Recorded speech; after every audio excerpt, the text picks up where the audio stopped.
Sa harap ng lahat ang aking dangal ay binaboy sa loob ng 1 minuto. Habang hawak ko ang medalya, ang screen ay nagpakita ng ebidensya na ako ay isang korap na opisyal at ang aking sariling kapatid ang tumingin sa akin ng may niting tagumpay. Ang musika ng seremonya ay biglang napalitan ng nakakangilong katahimikan. Ilang sandali lang ang nakalilipas, ramdam ko ang init ng palakpakan ng aking mga kasamahan sa PNP. Hawak ko ang medalya para sa pagiging tapat at mahusay na pinuno ng Anti-Economic Crime Unit habang ang anak kong si Jojo ay nakangiti sa harapan punong-puno ng pagmamalaki. Ngunit na yon, ang lahat ng mata ay nakatitig sa akin, hindi na may paghanga, kundi may pagkasuklam. Sa higanteng screen, malinaw na makikita ang aking mukha. Nakipagpalitan ako ng envelope sa isang kilalang smuggler sa pier. Ramdam ko ang pagyeyelo ng aking dugo. Hindi yon totoo. Hindi ko yon ginawa. Marissa Reyes, alam namin ang ginawa mo. Sigaw ng isang opisyal mula sa likuan. Napatingin ako kay Selena. Ang kapatid kong babae ay nakatayo sa tabi ng mga bisita, suot ang isang mamahaling damit na hindi ko alam kung saan niya nakuha. Sa halip na lumapit o magpahayag ng gulat, nakita ko ang isang ngiti punong-puno ng pagtatagumpay at malisya. Sa sandaling yon, nagtahi ang lahat ng piraso. Ang mga araw na panalahimik niya ang kanyang pagiging abala sa mga papeles ni Papa, ang biglaang interes sa lupaing pamilya namin. Nanay, nanginig ang boses ni Jojo sa tabi ko. Hinawakan niya ang aking braso. Nanay, hindi totoo yan, di ba? Hindi ako makasagot. Ang bigat ng medalya sa aking kamay ay tila naging isang mabigat na bato. Bago pa ako makapagsalita, lumapit ang aking nakakataas na opisyal si Colonel Severino. Ang mukha niya ay puno ng labis na pagkadismaya. Marissa, ipinagkanulo mo ang tiwala namin. Malamig niyang wika habang iniabot sa akin ang isang dokumento. Dahil sa ebidensyang ito, suspendido ka agad habang isinasagawa ang investigasyon. Ang bawat salita niya ay parang latay sa aking balat. Ang aking danggalang taon-taong pagsasakripisyo ko bilang biyuda para mapag-aral ang anak ko, ang lahat ng ito ay gumuho sa isang kisap mata. Colonel, ito ay frame-up, pilit kong sabi. Ngunit ang boses ko ay parang bulong na nilamon ng ingay ng mga tao. Ang desisyon ay Pinal Reyes. Iwan mo ang badge mo, sagot ni Severino bago tumalikod at sumenya sa mga tauhan na ilabas ako sa gusali. Habang hinihila ako palabas, narinig ko ang bulong-bulungan ng mga kapitbahay at kasamahan. Ang hiya ay parang kutsilyong tumutusok sa aking dibdib. Ngunit higit sa lahat, ang sakit ay nasa mga mata ni Jojo na nakatingin sa akin mula sa malayo. Paglabas namin ng gusali, sinalubong ako ng isang tawag mula sa school registrar. Ang cellphone ko ay nag-vibrate sa loob ng aking bag. Mrs. Reyes, ikinalulungkot naming sabihin na dahil sa balita tungkol sa inyo ngayon, hindi na maaari ang scholarship ni Jojo. Ang aming institusyon ay hindi maaaring madamay sa isang opisyal na nahaharap sa kasong graft and corruption. Pinitawan ko ang teleponyo. Ang mundo ko ay tuluyang nagdilim. Hindi lang pala ang career ko ang kinuha nila. Sinimula nilang ubusin ang kinabukasan ng anak ko. Bago pa man ako makapag-react sa sinabi ng registrar, isang itim na SUV ang huminto sa harap namin. Bumukas ang bintana at tumambad ang mukha ni Selena, ang aking nakababatang kapatid. Ang kanyang mga mata na dati puno ng ingit, na yon ay nagniningning sa isang kakaibang otoridad. Ate, tawag niya sa akin. Ang boses niya ay malambing, ngunit may diin na parang nagpaparinig ng hatol. Huwag mo nang ipahiya ang sarili mo. Umuwi ka na. Ipinasara na ng mga otoridad ang ancestral house natin habang iniimbestigahan ang mga ari-arian ni Papa. Napasinghap ako. Ancestral house? Selena, anong kinalaman ng bahay sa trabaho ko at bakit mo alam ang tungkol sa pag-audit? Hindi siya sumagot ng direkta. Ngumiti lang siya habang tinitingnan ang aking uniforme na tila isang basahan. Dahil ako ang nag-utos na i-audit ang lahat ng mana ni Papa. Hindi mo naman kailangan ng yaman, di ba may sahod ka naman bilang pulis? O baka dapat kong sabihin bilang magnanakaw? Ang mga salitan iyon ay parang sampal sa aking pagkatao. Hindi ko akalain na ang sarili kong dugo ang magiging unang taong dudura sa aking danggal. Hinila ko si Jojo palapit sa akin. Pilit siyang inilalayo sa mapanghusgang tingin ng mga taong nakapaligid. Selina, kung ano man ang pinasok mong gulo kasama si Severino, wag mo akong idamay. Bulong ko. Pilit pinapanatili ang aking tindig kahit na nangangatog ang aking mga tuhod. Si Severino siya lang ang nag-iisang nakakaintindi na ang perang ito ay dapat napupunta sa mga taong marunong gumamit nito, hindi sa isang matigas ang uron biyuda na gaya mo. Sagot ni Selina bago tuluyang isara ang bintana at magpatakbo ng sasakyan. Naiwan kami ni Jojo sa gitna ng init ng araw sa Cebu. Ang bawat jeepney na dumadaan at ang mga tindera sa palengke ay humihinto para tignan kami ang dating kinikilalang honest officer na ngayon ay tadtad na ng tsismis. Nanay, bakit si Tita Selina? Tanong ni Jojo. Ang kanyang mga mata ay basang-basa ng luha. Sabi niya sa akin kahapon, proud siya sa inyo. Jojo, makinig ka? Hinawakan ko ang kanyang magkabilang balikat. Ang mundo ng mga matatanda ay hindi laging totoo. Ngayon, kailangan nating maging matatag. Wala tayong bahay, wala tayong pera, at wala akong trabaho. Pero hindi ako magnanakaw. Naglakad kami patungo sa aming bahay. Ngunit pagdating namin sa gate, isang sealed notice ang nakadikit sa pintuan. Ang mga gamit ni Papa, ang mga alaala ng aking asawa, lahat ay nasa loob. Hindi kami makapasok. Habang nakatayo kami sa harap ng sarili naming tahanan, naramdaman ko ang pag-vibrate ng aking telepono muli. Hindi ito tawag mula sa pulis, siya kundi isang anonymous text message mula sa isang unregistered number. Alam ko ang totoo tungkol sa video. Pumunta ka sa lumang bodega malapit sa pier mamayang hating gabi kung gusto mo mabawi ang pangalan mo. Huwag kang magsama ng kahit sino. Tumingin ako sa paligid. Sino ang maaaring makakaalam ang puso ko ay bumibilis? Kung ito ay bitag, wala na ako mawawala pa. Kung ito ay totoo, ito na ang tanging pagkakataon ko.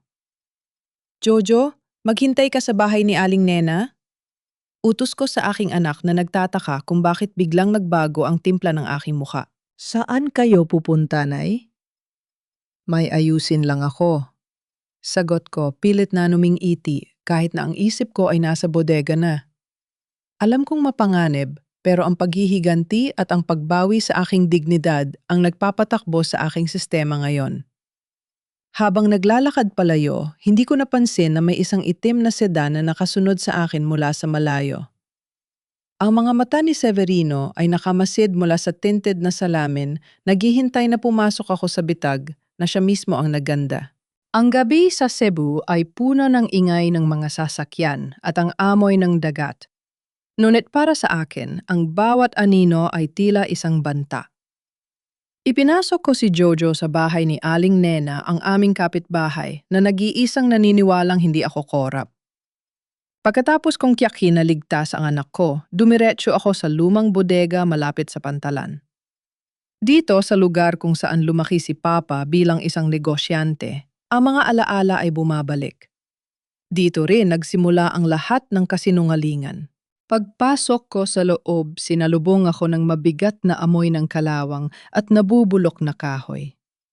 Madilim. Ang tanging liwanag ay nagmumula sa buwan na tumatagos sa mga butas ng bubong. Nandito na ako, sigaw ko. Ang boses ko ay umalingaw-ngaw sa malawak na bodega. Walang sumagot. Naramdaman ko ang pagbilis ng tibok ng aking puso. Inilabas ko ang aking flashlight, pilit na binibigyang liwanag ang bawat sulok. Pagdating ko sa gitna, may isang envelope na nakapatong sa isang lumang mesa. Walang tao. Pagbukas ko ng envelope, hindi ito pera. Ito ay mga dokumento ng pagmamay-ari ng lupa at isang lumang susi, ang susi sa safe deposit box ni Papa na matagal nang nawawala. Ngunit ang nagpatigil sa aking paghinga ay ang kasama nitong larawan. Si Papa nakuhanan sa isang lugar na hindi ko makilala kasama si Colonel Severino. Sa likod ng larawan, may nakasulat ang katotohanan ay hindi nakabaon, itinatago lang. Biglang may narinig akong yabag. Kalansing. Sino yan? Tanong ko habang kinakapa ang aking service pistol na naitago ko bago pa ako tuluyang suspindihin. Reyes, huwag kang gagalaw. Mula sa dilim lumabas ang isang lalaking nakauniporme ng pulis, si Miko. Ang batang opisyal na madalas kong protektahan laban sa mga abusadong superior sa aming presinto. Nanlaki ang mga mata ko. Miko, anong ginagawa mo rito? Ikaw ba ang nag-text sa akin? Ate Marisa, kailangan mong umalis dito. Mabilis niyang sagot bakas ang kaba sa kanyang boses. Hindi ito safe. Nalaman ni Severino na may access ka sa dokumento ni Papa. Pinapapatay ka na nila. Ano ibig mong sabihin bakit alam mo ang tungkol kay Papa? Dahil matagal na silang nag-iimbestiga sa background ng pamilya niyo, paliwanag ni Miko. Ate, hindi lang yung video ang gawa-gawa nila. Sila ang dahilan kung bakit nawala si Papa. Ginagamit nila ang pangalan ng pamilya Reyes para sa smuggling. Kailangan mong tumakas sa Cebu, ngayon din. Habang nagsasalita si Miko, narinig namin ang tunog ng mga sirena ng pulis sa malayo. Hindi yon rescue.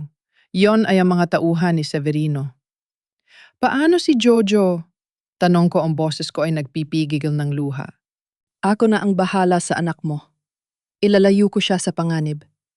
Pero ikaw ate, kailangan mong pumunta sa Bohol. Hanapin mo ang taong may-ari ng susi na yan.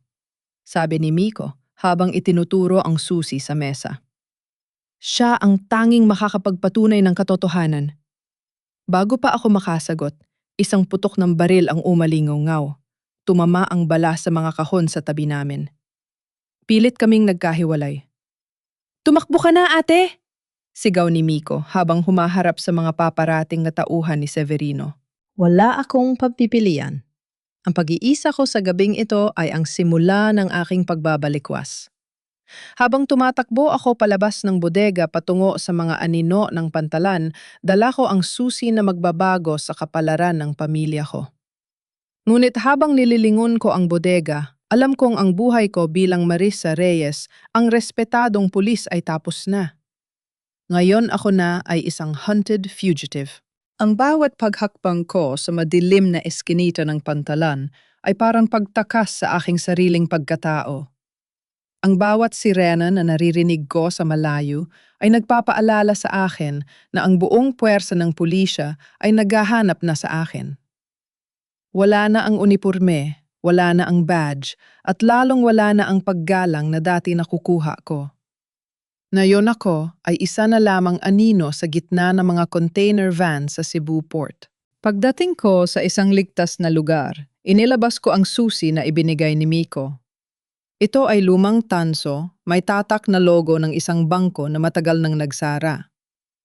Sa ilalim ng liwanag ng buwan, napansin ko ang isang maliit na ukit sa hawakan nito, isang pangalan ng barko, MV Esperanza.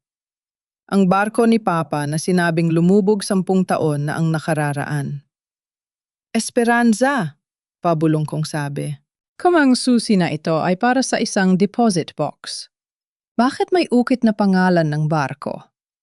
Napagtanto ko, hindi lang ito susi ng bangko. Maaaring ito ay susi sa isang locker sa loob ng barkong yon o kung nasaan man ang mga kargamento ni Papa bago ang aksidente.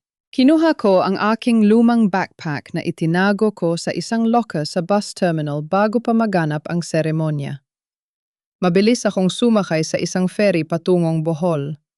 Sa loob ng maliit na cabin, hindi ako nakatulog. Ang bawat kalabog ng pinto ay nagpapabilis ng tibok ng puso ko. Pilit kong binubuksan ang dokumentong nakuha ko sa bodega. Habang tinitignan ko ang mga lista, may isang pangalan na paulit-ulit na lumalabas. Severino Transport and Logistics. Pero ang kakaiba, ang mga pirma sa bawat transaksyon ay hindi kay Papa. Ito ay mga pirma ni Selina. Nanlaki ang mga mata ko. Selina ang kapatid ko na nagpanggap na inosente ay matagal na palang may hawak ng mga papeles na ito. Ang pag-audit na ginawa niya sa bahay ay hindi para sa mana. kundi para hanapin ang orihinal na kopya ng mga dokumentong ito na nawawala. Biglang tumunog ang aking cellphone. Isang video call mula sa isang unknown number. Pagsagot ko, ang bumungad sa akin ay ang mukha ni Severino sa loob ng isang silid na pamilyar ang aming ancestral house. "Marissa?" Nakangiting bate ni Severino. Sa likod niya, nakita ko si Jojo na nakatali sa isang upuan. "Napakagaling mo talagang magtago, pero alam mo hindi mo kailangan maging bayane. Ang susi na hawak mo iyan ang mapapatunay na ang tatay mo ay hindi ang bayaning iniisip mo. Bitawan mo ang anak ko, Severino." Sigaw ko, kahit alam kong hindi niya ako maririnig sa video. "Ibigay mo sa akin ang susi o ang anak mo ang magbabayad ng kasalanan ng tatay mo." Hamon niya. Bago pa man ako makasagot, may isang anino na dumaan sa likod ni Severino. Isang lalaking matangkad, medyo puti na ang buhok at may peklat sa kaliwang pisingi. Ang puso ko ay parang tumigil.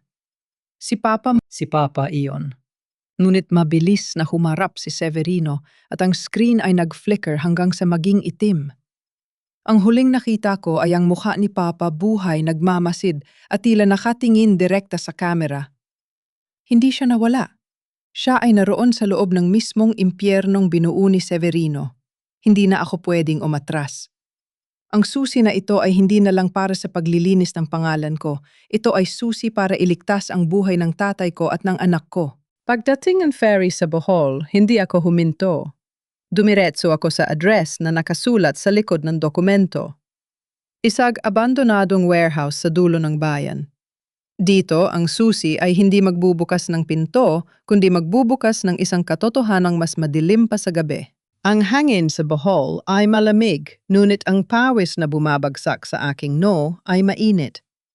Ang warehouse na tinutukoy sa dokumento ay matatagpuan sa gilid ng isang liblib na barangay malayo sa mga mata ng publiko. Hindi ito isang bangko. Ito ay isang pagawaan ng mga spare parts para sa mga barko. Dahan-dahan kong pinihit ang pintong bakal. Ang bawat kalawang na tunog ay parang sigaw sa gitna ng katahimikan. Sa loob, ang mga nakatambak na pyesa ng makina ay nagsisilbing mga anino sa dilim. Gamit ang aking flashlight, hinanap ko ang isang markang tumutugma sa ukit ng susi, ang logo ng MV Esperanza. Nahanap ko ito sa isang maliit na cabinet sa likod ng mga lumang makina. Nang ipasok ko ang susi, bumukas ang isang lihim na kompartimento. Hindi ito pera. Isa itong ledger at isang maliit na digital recorder. "Marissa, kung nababasa mo ito, pasensya na." Boses ni Papa ang lumabas mula sa recorder. Nanginig ang aking mga kamay. Buhay na siya. Si Severino ang nag-utos na ilubog ang barko. Ginamit nila ang mga kargamento para sa ilegal na transaksyon. Hindi ako namatay, pinili kong magtago. Dahil kung hindi papatayin nila, kayong mag-iina. Ang susi na hawak mo ay hindi lang para dito. Yan ay susi sa locker sa main office ng Port Authority sa Cebu. Nandun ang orihinal na kontrata na pipirmahan ni Selena. Hindi pa man natatapos ang recording, may narinig akong kaluskos sa labas. Hindi lang isa. Marami. Nakita ko ang ilaw sa loob. Sigaw ng isang boses na pamilyar si Selena. Sumunod ang boses ni Severino. "Huwag mo hayaang makalabas si Marissa. Patayin niyo siya kung kinakailangan." Ang mundo ko ay nag-ikot. Paano nila nalaman na nandito ako? Sumulyap ako sa aking cellphone. Ang GPS tracker, nakalimutan ko ang bag na gamit ko ay bigay ni Selena noong nakaraang buwan. Ginamit nila ang regalo para subaybayan ako. Mabilis kong itago ang ledger at recorder sa loob ng aking jacket.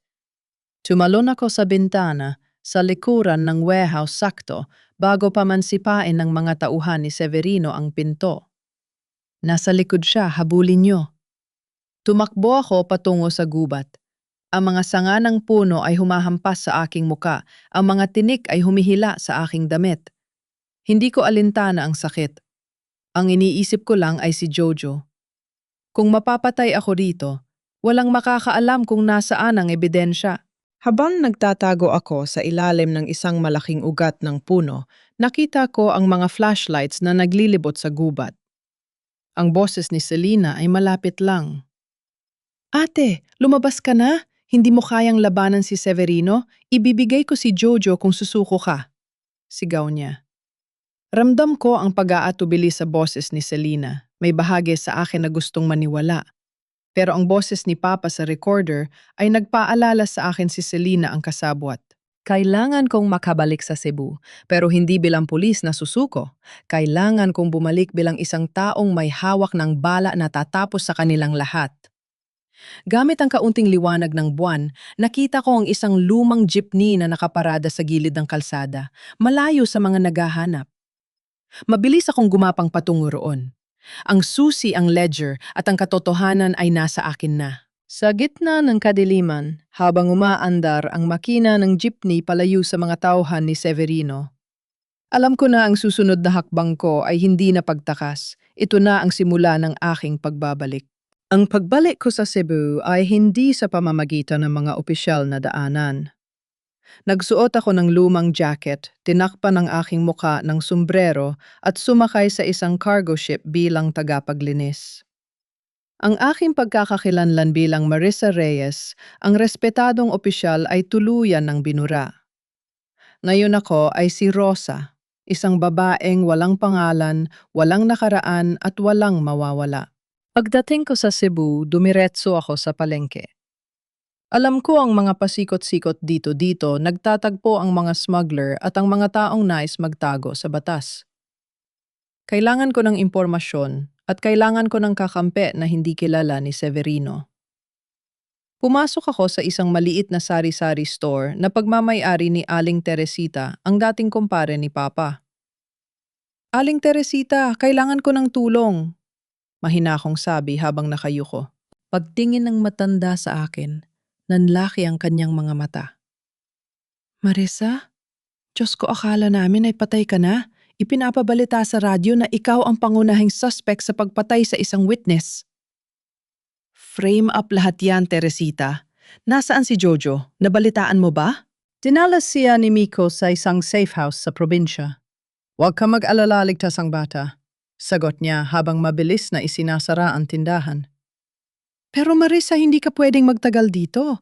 Ang mga tauhan ni Severino ay nag-iikot bawat oras.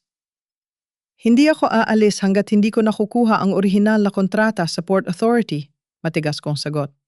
Ginamit ko ang ledger na nakuha ko sa Bohol. Ayon sa mga tala, si Severino ay gumagamit ng isang maling schedule ng mga barko para makapagpuslit ng mga kargamento ng walang inspeksyon. Ang susi ay hindi lang pala sa locker ito, ay susi sa isang digital terminal na nagko-control sa sistema ng pantalan. Upang makapasok, kailangan ko ng tulong ng isang insider. At walang ibang nakakaalam ng sistema kundi ang mga trabahador sa loob. Nagpanggap akong aplikante sa isang subcontracting agency sa pantalan. Dahil sa aking karanasan bilang pulis, alam ko kung paano magdokumento ng mga peking credentials. Habang nagtatrabaho ako sa loob bilang isang checker ng kargamento, nakita ko ang brutal na realidad. Ang mga crates na may tatak ng kumpanya ni Papa ay puno ng mga illegal na armas at mamahaling gamot. At ang nagbabantay sa kanila, walang iba kundi ang sarili kong kapatid si Selena. Isang hapon habang nag-aayos ako ng mga manifest, nakita ko si Selena na may hawak na tablet. Tinitignan niya ang mga schedule ng barko. Nakita ko ang takot sa kanyang mga mata, isang takot na hindi ko pa nakikita dati. Selena, hindi mo kayang itago ito habang buhay, bulong ko sa sarili. Biglang tumunog ang alarm sa pantalan. May isang shipment na nakumpiska ng Coast Guard. Sumigaw si Severino sa kanyang radio. Sino ang nag-leak ng schedule? Hanapin niyo ang traidor. Naramdaman ko ang kaba. Ang ginawa kong pag-access sa system kanina, may naiwan ba akong bakas? Mabilis kong itinago ang aking tablet at nagkunwaring nagbubuhat ng mga kahon. Pero huli na ang lahat. Isang security guard ang humarang sa akin. Ikaw yung bagong checker. Halika rito, ipapatawag ka ni Colonel Severino. Ang puso ko ay parang gustong lumabas sa aking dibdib. Ito na ang sandali. Kung mahuhuli ako rito, katapusan na. Pero kung magtatagumpay ako sa pagharap kay Severino, baka ito na ang pagkakataon na mapatunayan ko ang lahat ng kasinungalingan nila. Habang naglalakad ako patungo sa opisina ni Severino, hinigpitan ko ang hawak sa aking radio transmitter. Hindi lang ako nagtatrabaho bilang checker. Nagtatrabaho ako bilang isang hukom na magdadala sa kanila sa hustisya. Ang pintuan ng opisina ni Severino ay bumukas na parang bibig ng isang halimaw na handang lumamon sa akin. Sa loob, nakaupo ang colonel. Ang kanyang mga mata ay parang agila na mapanuri. Sa tabi niya nakatayo si Selina na nakaiwas ang tingin ng magtama ang aming mga mata. "Rosa, tama ba?" Boses ni Severino puno ng sarkasmo. "Sabi ng mga tauhan ko, ikaw ang huling nag-access sa system bago nagkaroon ng aberya. Ang shipment natin." Nanatili akong kalmado. Ito ang laro ng mga pulis at kabisado ko ang bawat galaw. "Nagkamali lang po ako sa input, Colonel. Bago lang ako." Lumapit si Severino sa akin, ang bawat yabag ay parang banta. "Bago pero, ang paraan mo ng paghawak sa radyo, hindi yan kilos ng isang ordinaryong checker." Bigla niyang hinablot ang aking kwelo pilit na inilalapit ang kanyang mukha sa akin. "Sino ka ba talaga?" Bago pa ako makasagot, isang tawag ang pumasok sa radio ni Severino. "Colonel May, nakita kaming encrypted file sa system galing sa isang external drive." Nagbago ang mukha ni Severino. Binitawan niya ako at mabilis na humarap sa kanyang computer. Sa screen, lumabas ang mga dokumentong ninakaw ko mula sa Bohol, ang mga ebidensya ng smuggling at ang pangalan niya bilang utak ng lahat. "Selina," sigaw ni Severino. "Ikaw ang may hawak ng security clearance. Paano nila ito na-upload?" "Hindi ko alam, Severino Sumpaman, hindi ko alam." Sigaw ni Selina na nagsisimula ng umiyak. Sa gitna ng kaguluhan, nakita ko ang pagkakataon. Sinipa ko ang mesa dahilan para matumba ang mga gamit at makuha ang atensyon nila. Sa isang mabilis na kilos, kinuha ko ang baril na nakasukbit sa bewang ng guard na nagbabantay sa pinto. "Sapat na ang panduloko nyo." Sigaw ko itinutok ang baril sa kanila. Tumigil ang lahat. Si Selina ay napaupo sa sahig nanginginig. "Ate, Marisa?" "Oh, Selina, ang kapatid mong pinagtaksilan mo." Sabi ko, ang boses ko ay matigas tulad ng bakal. "Akala mo ba, kapag ibinigay mo ang lupain ni Papa, protektado ka na? Ginawa ka lang nilang pambala sa kanyon?" "Marisa, itabi mo yan." Pilit ni Severino, pilit na inaabot ang kanyang sariling baril sa drawer. "Hindi mo alam ang ginagawa mo.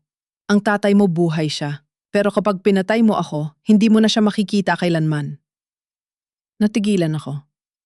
"Nasaan siya?" "Nasa ang pasilidad malayo sa Cebu. Kung gusto mong mabuhay siya, ibababa mo ang baril." Hamon niya. Sa sandaling yon ang aking cellphone ay nag-vibrate. Isang text mula sa isang unknown number si Papa. "Takbo. Ipinadala ko na ang ebidensya sa National Bureau of Investigation, NBI. Huwag kang magtiwala sa kanya." Nagkatinginan kami ni Selina. Nakita ko sa mga mata niya ang pagsisisi, ang tunay na pagsisisi. Alam niya na wala ng takas. "Ate, totoo yan," bulong ni Selina. "Niloloko niya tayo. Lahat tayo. Hindi niya pakakawalan si Papa." Sa isang mabilis na desisyon, tinulak ni Selina si Severino dahilan para mawala ang kanyang balanse. Hindi na ako nag-atubili. Pinindot ko ang alarm ng pantalan, ang hudyat na ang buong lugar ay puno na ng mga tauhan ng NBI na kanina ko pa tinawagan. "Tapos na ang laro mo, Severino," sabi ko habang ang mga sirena ng NBI ay nagsisimulang marinig mula sa labas. Ang opisina ay nabalot ng gulo. Habang nagkakaroon ng engkwentro sa pagitan ng mga tauhan ni Severino at ng NBI, hinila ko si Selina palabas. Hindi pa tapos ang laban ng paghahanap sa tatay ko ay nagsisimula pa lamang, pero ngayon may kakampi na ako. Ang usok mula sa mga fire extinguisher at ang ingay ng palitan ng putok sa pantalan ay nagbistulang laro ng apoy. Habang ang mga ahente ng NBI ay pinalilibutan ng gusali, hinila ko si Selena patungo sa likod na exit. Bakit mo ginawa yun? Tanong ko nang makalayo kami sa gitna ng mga container van. Bakit mo ako pinagtaksilan nung una? Hinihingal si Selena, ang kanyang mukha ay puno ng uling at luha. Dahil sa takot, ate. Sinabi ni Severino na kapag hindi ko sinunod ang gusto niya, ipapapatay niya si Jojo. Akala ko makakaligtas tayo kung magiging sunod-sunuran ako. Pero mali ako. Hindi ako sumagot. Ang sakit ng kataksilan ay hindi mawawala sa isang hingi lang ng tawad. Ngunit na yon kailangan ko ang kanyang kooperasyon. Kung gusto mo mabuhay at mabigyan ng hustisya si Papa, kailangan mo sabihin sa NBI ang lahat. Ang bawat ledger, bawat transaksyon, bawat pangalan. Gagawin ko, pangako niya. Ngunit bago pa kami makalapit sa mga ahente, isang itim na van ang humarurot papalapit sa amin. Hindi NBI. Mga tauhan ni Severino na nakatakas sa gulo. Isang lalaki ang lumabas, may hawak na submachine gun. Huli kayo! Ratat-tat-tat! Nagtaguan kami sa likod ng isang stack ng mga kahoy na pallets. Naramdaman ko ang pagtama ng mga bala sa kahoy malapit sa aking ulo. Selena, tumakbo ka patungo sa mga NBI. Huwag kang lilingon. Paano ka? Susundan kita. Habang tumatakbo si Selena, binunot ko ang baril na nakuha ko kanina at gumanti ng putok. Bang-bang isa sa kanila ang natamaan sa binti, ngunit habang abala ako sa pagbaril, hindi ko napansin ang isang figura na lumabas mula sa anino ng van. Si Severino. Hawak niya ang isang maliit na remote control. Marissa Reyes, sigaw niya sa gitna ng putukan. Kung hindi ko makukuha ang lupain at ang pera, walang makakakuha. Pinindot niya ang remote. Sa di kalayuan sa bahagi ng pantalan kung saan nakatago ang mga dokumento at ang posibleng lokasyon ni Papa, isang malakas na pagsabog ang yumanig sa lupa. Boom, ang apoy ay tumaas ng napakataas. Papa? Sigaw ko. Ang aking buong mundo ay parang gumuho sa bawat piraso ng bakal na lumilipad sa hangin. Si Severino ay tumawa, isang tawang puno ng kabaliwan bago siya kumaripas ng takbo patungo sa isang bangka na naghihintay sa gilid ng pier. Hindi ko pinansin ang mga bala. Tumakbo ako patungo sa apoy. Hindi ito maaaring maging katapusan. Habang narating ko ang nasusunog na gusali, nakita ko ang isang figura na gumagapang palabas. Sugatan sulog ang damit, ngunit humihinga. Isang matandang lalaki, si Papa. Marissa, mahina niyang tawag. Nang yakapin ko siya, ramdam ko ang init ng apoy at ang panginginig ng kanyang katawan. Papa, nandito na ako. Hindi ka na nila masasaktan. Ang mga ebidensya, bulong niya. Nasa NBI na ang kopya pa. Ligtas na tayo. Ngunit sa gitna ng aming pagyakap, nakita ko sa malayo ang bangka ni Severino na mabilis na lumalayo sa dagat. Hindi pa tapos. Ang demonyong yon ay buhay pa at hanggat humihinga siya ang aming pamilya ay hindi kailanman magiging malaya. Tinala ko si Papa sa ambulansa habang pinapanood ko ang unti-unting paglamon ng apoy sa mga ebidensya ng krimen ni Severino. Ngunit alam ko ang tunay na ebidensya ay hindi papel. Ang tunay na ebidensya ay ang aking ama na buhay at handang tumestigo. Ang pagbabalik ko ay hindi pa tapos. Ito ay bago pa lang magsimula. Ang ospital ay tila naging sentro ng mundo ko sa loob ng nakaraang 2 araw. Habang ang bawat galaw ni Papa ay binabantayan ng mga doktor, hindi ko maalis ang tingin ko sa pintuan.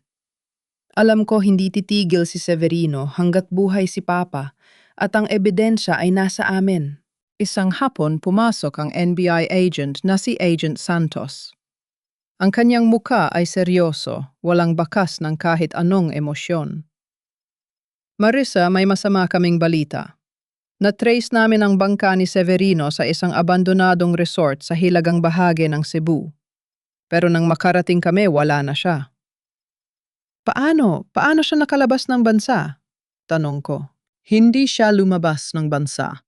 Nagtatago siya rito sa loob ng Cebu at hawak niya ang isang bagay na hindi natin inaasahan. Ipinakita ni Santos ang kanyang tablet, isang video, si Jojo, ang anak ko. Hawak siya ni Severino sa isang lugar na puno ng mga lalaking armado. Pinibigyan ka namin ng 2 oras, Marissa. Ang boses ni Severino sa video. Mag-isa ka lang na pumunta sa lumang bodega sa tabi ng Riles. Iwan mo ang baril mo, iwan mo ang mga pulis. Kapag nakita ko ang anino ng NBI sa paligid, hindi na makakauwi ang anak mo. Naramdaman ko ang paghinto ng tibok ng puso ko. Santos, kailangan kong gawin ito. Delikado, Marissa. Pwedeng bitag yan. Bitag o hindi, anak ko ang nakataya rito. Sigaw ko. Hindi ko na hinintay ang sagot nila. Habang nagkukunwaring lumalabas ng ospital, kinuha ko ang aking service pistol na ibinigay sa akin ni Miko bago siya nagtago sa safe house. Alam kong delikado pero ang pagiging isang ina ay higit na matimbang kesa sa pagiging isang pulis. Pagdating ko sa bodega, ang paligid ay napakatahimik. Ang tanging naririnig ko ay ang lagutok ng lumang bakal na tinatamaan ng hangin. Nandito na ako, Severino. Sigaw ko habang itinaas ang aking mga kamay. Mula sa itaas ng mga container, lumabas si Severino kasama si Jojo na nakatali ang mga kamay. Nakita ko ang takot sa mga mata ng aking anak. Nanay, sigaw ni Jojo. Tumahimik ka, bata, wika ni Severino, itinutok ang baril sa sentido ng anak ko. Marissa, bitawan mo ang baril mo at ilagay mo sa sahig. Ginawa ko ang kanyang utos. Dahan-dahan itinapon ko ang baril malayo sa akin. Bitawan mo na si Jojo. Siya ang gusto mo na reto na ako. Ang gusto ko ay ang mapatunayan na ang pamilya niyo ang nagwasak sa buhay ko. Sigaw niya. Dahil sa tatay mo nawala ang lahat ng investments ko. At dahil sa iyo nawala ang reputasyon ko. Severino, ang ginawa mo sa sarili mo ay bunga ng sarili mong kasakiman. Habang nagtatalo kami, nakita ko ang isang figura sa gilid ng bodega. Si Selena. Hindi siya kasama ni Severino. May hawak siyang isang maliit na bag. Ito ay ang mga orihinal na dokumento at ang recording na nakuha namin. Ate, sigaw ni Selena. Tumalong ka.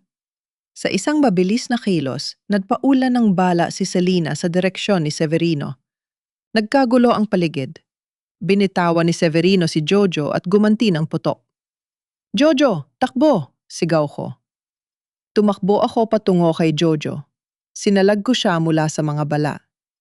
Ramdam ko ang pagtama ng isang bala sa aking balikat, ngunit hindi ko ito ininda. Ang mahalaga, ligtas ang anak ko.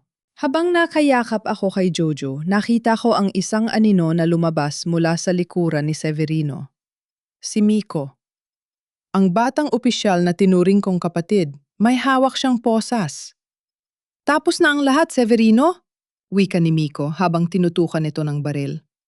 Ang bodega ay biglang napuno ng mga ahente ng NBI. Si Severino, ang taong nagwasak sa buhay namin, ay sa wakas napapalibutan na ng hustisya na matagal niyang tinakasan. Ang ingay ng mga sirena ng NBI ay parang musika sa aking pandinig, isang hudyat na sa wakas ang bangungot ay natatapos na. Si Severino na dati may hawak ng kapangyarihan at takot sa buong Cebu ay nakaluhod na. Ngayon sa sahig, ang kanyang mga kamay ay nakaposas sa likod. Nilapitan ko siya. Ang kanyang mukha na puno ng galit at pagkapot ay tila bumagsak. Bakit mo ginawa ang lahat ng ito? Tanong ko. Para sa pera? Para sa kapangyarihan? Sulit ba ang lahat ng buhay na nawala? Hindi siya sumagot. Ang tanging ginawa niya ay tumingin sa malayo sa kawalan. Ang kanyang katahimikan ay pag-amin na rin sa kanyang pagkatalo. Nanay? Naramdaman ko ang pagyakap ni Jojo sa aking binti. Sa likod niya ay nakatayo si Selena, sugatan ng braso, ngunit nakangiti. Lumapit siya sa amin dahan-dahan. Ate, patawad! Bulong ni Selena. Alam kong hindi sapat ang sorry para sa lahat ng sakit na naidulot ko, pero sa oras na to, gusto ko lang na maging malaya tayo. Tuminging ako sa kapatid ko. Ang galit na matagal ko ng kinikimkim ay dahan-dahang humuhupa. Hindi ko siya mapapatawad sa isang iglap, ngunit nakita ko ang pagbabago sa kanyang mga mata, ang pagsisisi na totoo at hindi pakitang tao. Ang hustisya ang magdedesisyon kung ano ang nararapat sa'yo, Selina. Sagot ko, ngunit hinawakan ko ang kanyang kamay. Pero bilang pamilya, hindi kita tatalikuran. Ilang sandali pa, dumating ang mga medical team. Dinala nila si Severino sa kustodye, anang batas, at dinala naman ako sa ambulan sa para gamutin ang aking sugat sa balikat. Habang nakahiga ako, nakita ko si Papa na bumaba mula sa isang sasakyan ng NBI. Payat siya, matanda na at pagod, ngunit ang kanyang mga mata ay nagniningning. Lumapit siya sa akin at hinawakan ang aking kamay. Marisa, anak, ikaw ang tunay na bayani ng pamilyang ito. Hindi ako. Pa, ang mahalaga ay magkakasama na tayo. Sagot ko habang tumutulo ang luha. Ang kaso laban kay Severino ay naging headline sa buong Pilipinas. Ang mga ebidensyang kinuha namin sa Bohol at ang pag-amin ni Selina ay naging sapat para hatulan siya ng habambuhay na pagkabilanggo. Ang kanyang imperyo, ang mga illegal na kargamento, ang mga pekeng dokumento, at ang kanyang impluensya sa pulisya ay tuluyang naglaho. Sa araw ng pagtatapos ng paglilaites, naglakad ako palabas ng korte. Hindi na ako ang pulis na inakusahan ng korupsyon. Hindi na ako ang babaeng nagtatago sa anino. Ako ay si Marisa Reyes, isang ina na lumaban, isang anak na nagligtas at isang babaeng tumayo para sa katotohanan. Paglabas namin, sinalubong kami ng hangin ng Cebu. Ang dagat ay tahimik, parang naghihintay. Nasimulan namin ang aming buhay muli. Walang medalya, walang ranggo, ngunit meron kaming kapayapaan. At para sa akin, yon ang pinakamahalagang tagumpay na hindi kailanman kayang bilhin ng pera o kapangyarihan. Ang bawat araw pagkatapos ng paglilitis ay tila isang unti-unting paghilom ng sugat. Ang ancestral house na dati ipuno ng tensyon at mga lihim ay muli nang nagkaroon ng buhay. Ngunit hindi ito nangangahulugan na wala nang natitirang sakit. Ang hustisya ay natamo, ngunit ang karma ay may sariman para araan ang pagbabayad. Sa isang kulungan sa labas ng lungsod, dinalaw ko si Severino. Hindi na siya ang makapangyarihang colonel na kinatatakutan ng lahat. Nakasuot siya ng ordinaryong damit pang bilanggo at ang kanyang mga mata ay wala na ang dati nitong ningning. Bakit ka nandito, Marisa? Tanong niya nang hindi man lang tumitingin sa akin. Gusto ko lang makita kung paano ang buhay ng isang taong nag-akalang Diyos siya. Sagot ko. Tumawa siya ng mahina, isang tunog na puno ng pait. Akala mo ba panalo ka na? Ang pamilya mo? Ang kapatid mo, sila mismo ang nagtulak sa'yo sa hukay nung una. Sa tingin mo ba, pagkatapos ng lahat ng to, magiging perpekto pa ang samahan nyo? Hindi perpekto, sagot ko. Pero totoo, at yun ang bagay na hinding-hindi mo mauunawaan.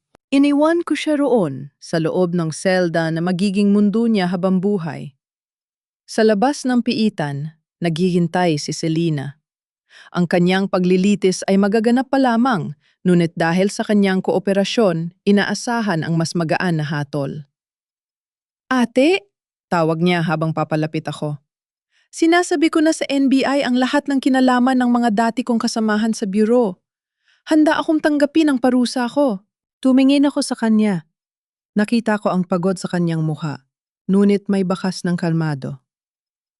Selina, ang pagbabayad ng utang sa batas ay simula pa lang. Ang pagbabayad ng utang sa konsensya habang buhay yan. Handa ka ba?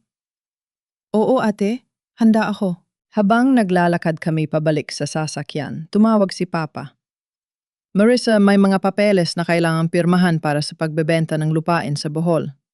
Ang pera ilalagay natin sa isang foundation para sa mga pamilya ng mga pulis na tulad ni Miko, mga taong nagbuwis ng buhay para sa katotohanan.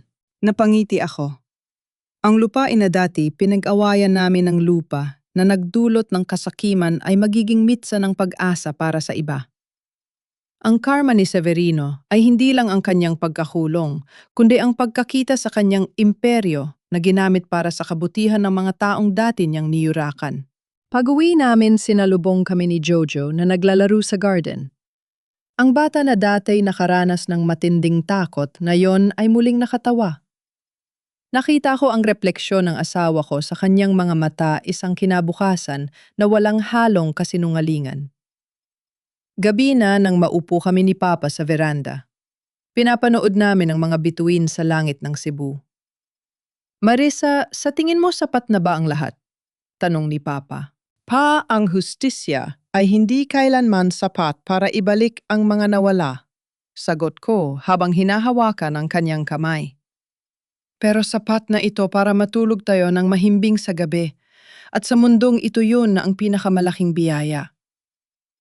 Ang karma ay hindi laging nagtatapos sa pagdurusa ng iba. Minsan, ito ay nagtatapos sa kapayapaan ng mga taong lumaban ng tama. At sa wakas, ramdam ko na ang kapayapaan na yon. Ang araw sa Cebu ay muling sumikat ng may panibagong liwanag. Hindi na ito ang mainit na sikat ng araw na nagdadala ng takot, kundi isang liwanag na nagbibigay ng pag-asa. Sa harap ng aming bahay, nakatanim ang isang maliit na puno ng mangga, isang simbolo ng bagong simula na tinanim namin ni Papa, ilaglinggo na ang nakalilipas. Ngayon ang araw ng paglaya ni Selena mula sa pansamantalang detention bago ang kanyang sentencing. Hinintay ko siya sa labas ng korte. Paglabas niya, bumungad sa akin ang isang babaeng malayo na sa dati. Wala na ang mamahaling damit. Wala na ang kapal ng kolorete sa mukha. Siya na lamang ang kapatid ko na nangangailangan ng pagkakataon. Ate? Boses niya na punong-puno ng pagpapakumbaba. Selena, oras na para magsimula tayo, sabi ko habang iniaabot ang isang baso ng tubig. Ang hukuman ay nagbaba ng sentensya ng community service. Magtatrabaho ka sa foundation na binuo natin. Doon mo bayaran ang mga pagkakamali mo, hindi sa pamamagitan ng pagtakas, kundi sa pamamagitan ng pagtulon sa iba. Tumanggo siya, ang mga luha ay patuloy na pumapatak. Salamat ate, hindi ko hahayaang masayang ang pagkakataong ito. Pag-uwi namin sa bahay, sinalubong kami ni Jojo at Papa. Ang hapagkainan ay puno ng simpleng pagkain, adobo kanin at sariwang prutas mula sa palengke. Ito ang uri ng buhay na matagal naming kinalimutan dahil sa kasakiman at paghahangad ng higit pa sa kailangan. Habang kumakain kami, tiningnan ko ang bawat isa sa kanila. Ang pamilya Reyes ay hindi na buo sa paraang dati. Marami ang nagbago, marami ang nawala. Ngunit sa unang pagkakataon, ang bawat ngiti ay totoo. Wala nang lihim, wala nang takot. Pagkatapos ng hapunan, lumabas ako sa balkone. Kinuha ko ang aking lumang badge, ang badge na dati isimbolo ng aking danggal bilang pulis. Inilagay ko ito sa isang maliit na kahon kasama ang mga lumang litrato. Hindi ko na ito kailangan para patunayan kung sino ako. Ang aking danggal ay wala sa piraso ng metal na nakadikit sa aking dibdib. Ito ay nasa aking mga desisyon sa aking pagmamahal sa pamilya at sa aking kakayahang tumayo matapos ang bawat pagsubok. Nanay, hindi ba kayo babalik sa pagiging pulis? Tanong ni Jojo habang lumalapit sa akin. Jojo, ang pagiging pulis ay isang tungkulin, sagot ko habang hinahaplos ang kanyang buhok. Pero ang pagiging nanay mo ang pinakamahalagang misyon ko. Sa ngayon, doon muna ako nakatutok. Tiningnan ko ang malawak na dagat sa malayo. Ang mga alon ay patuloy na humahampas, nagpapaalala sa akin na ang buhay ay laging may mga pagsubok. Darating ang bagyo, darating ang malalaking alon, ngunit alam ko na kung paano lumangoy. At higit sa lahat, alam ko na kung sino ang mga kasama ko sa bangka. Ang kwento ng mga Reyes ay hindi kwento ng perpektong pamilya. Ito ay kwento ng mga taong nagkamali, nagdusa, lumaban at natutong bumangon. Ang bawat pagtataksil ay nagturo sa amin ng halaga ng tiwala. Ang bawat paghihirap ay nagturo sa amin ng halaga ng kapayapaan. Habang papalubog ang araw, ipinikit ko ang aking mga mata at huminga ng malalim. Ang hangin ay sariwa. Ang aking puso ay magaan. Sa wakas ang Marissa Reyes na dati nakakulong sa responsibilidad at hiya ay malaya na. Ito ang aking bagong bukas. At ito ang pinakamagandang simula na maaari kong hilingin.